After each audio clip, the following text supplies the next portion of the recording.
12th studio album was released last night at midnight. The Life of a Showgirl, now available in stores and on all streaming platforms. Some did not want to wait any longer than necessary. Songs, which they always are on top of. Take a listen here. All right. A number of Target stores stayed open late. Fans lined up ahead of time for the midnight release to get a Pink album talking about Travis Kelce, which is all so exciting. She's got a lot going on. And you know what? There is just so much hype. We need to go to the expert right now, Dr. Sara Baker Bailey, a communications professor at Southern Connecticut University. First of all, what makes you an expert? We need to explain your background here because we know you are a dedicated Swiftie and you've been on the program before. Yes. But for people who don't know you, tell us what makes you qualified to take on these tough questions.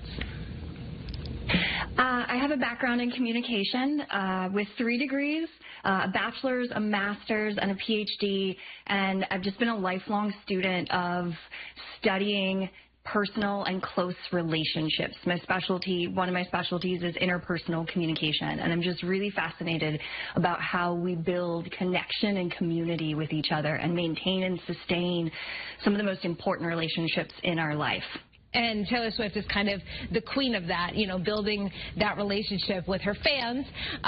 So these album rollouts, they seem so fascinating. What are people saying about what she's communicating through this music?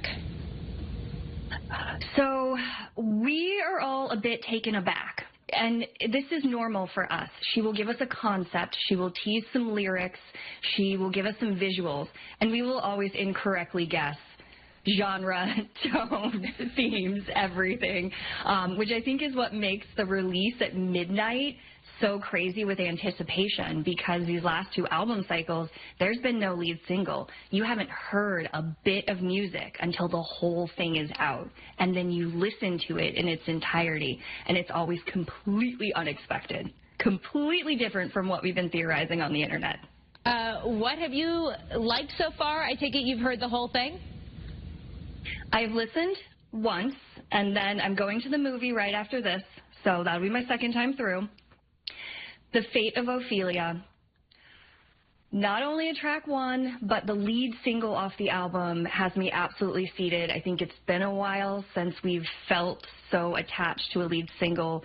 Taylor's a little bit notorious in the community for maybe choosing the wrong lead singles off of an album. Lover, on the Lover album, Cruel Summer wasn't a single, and that's one of Swiftie's favorite songs. So when I heard Fate of Ophelia come on, that was track 1, and I knew that was the lead single, I thought, oh my goodness, not that we went away, but we're back and better and stronger than ever. Very exciting. I know she worked with Max Martin, who is just an icon in pop music. He did a lot of hits in the early aughts and late 90s, so us elder millennials are a big fan of his music. Is it poppy? Are we getting that from this album at all? I knew I was going to be a fan of this album when she announced that it was produced with Max Martin and Shellback. I'm personally just a big fan of Swedish pop music. I think the Eras tour for us in this gorgeous time capsule, and also know that it reflects her current life, is very exciting and a different